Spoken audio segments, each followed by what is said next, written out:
So you need to make a decision. It's Donald Trump or it's Hillary.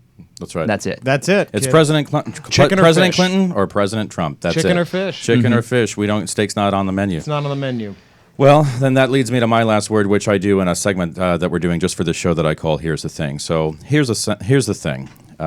It's clearer now than ever that Donald Trump doesn't want to win this election.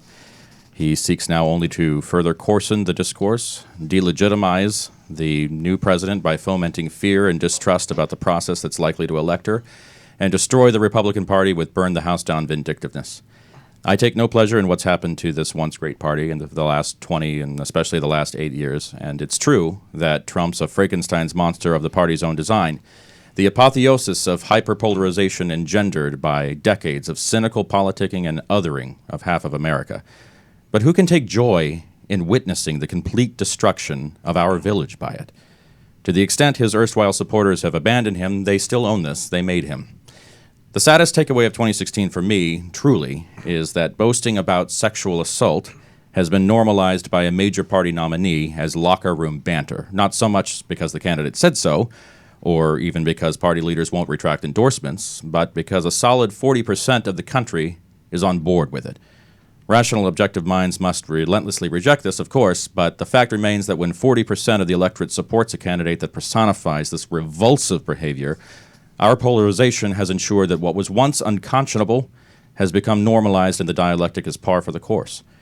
It's not the kind of banter I've encountered in any locker room I've ever been in or would tolerate in any locker room that I would ever want to be in. And it wasn't a locker room, by the way, it was a workplace.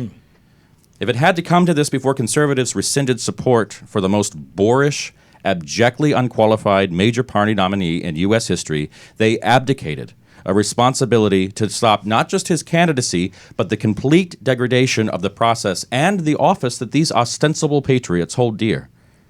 To those who still support him, I say only this: what's past is prologue, and history repeatedly shows us that the future will not look back kindly on those who maintained unwavering support for an unabashed, racist, xenophobic, misogynistic know-nothing who bragged on tape about sexually assaulting women while a callow, sycophantic ass laughed along. There is no good excuse, no legitimate defense, no room for false equivalencies about him and Clinton being mutually flawed candidates.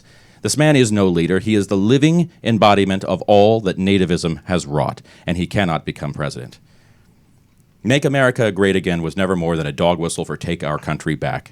With Trump, the GOP has taken it back 60 years. But here's the thing. We don't have to stay there. Republicans can and must work not to take the country back to an unnamed era, but to take their party back from a dangerous churlishness that never should have driven it.